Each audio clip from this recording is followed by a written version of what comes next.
Hello বন্ধুরা, সবাই কেমন আছো? গরমের জানি আশা করি তোমরা সবাই খুব ভালো আছো। আমরাও খুব ভালো আছি। সামনে জামাই ষষ্ঠী চলে এসছে, কিন্তু আমি আমাদের অনুষ্ঠানের পরের দিন থেকে একদম 4 দিন পুরো কাজ করা হয়েছে, কিন্তু আজকে কাজ করিনি, বাড়িতে রেস্ট নেওয়া হচ্ছে।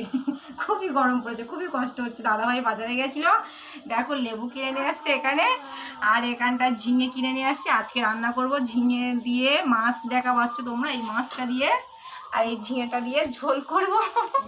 দেখো, আর এই লেবুটা দুপুরে ভাত খাওয়ার পরে খাবো, আর এই যে উচ্ছেটা ভাজা করবো। প্রচন্ড এখানে সবজির দাম হচ্ছে, ঝিঙেটা 70 টাকা করে নিয়েছে, আর লেবুটা তো 15 টাকা করে, এতটাই হচ্ছে যে দাম, খুব প্রচুর প্রচুর দাম। সামনে জামাই ষষ্ঠী আছে, তো জামাইরা সবাই খাবে, তো মেয়েরাও খাবে, তার জন্য প্রচুর ফলের দাম, আর ঝিঙের দামও প্রচুর প্রচুর গরম। কি বলবো আর।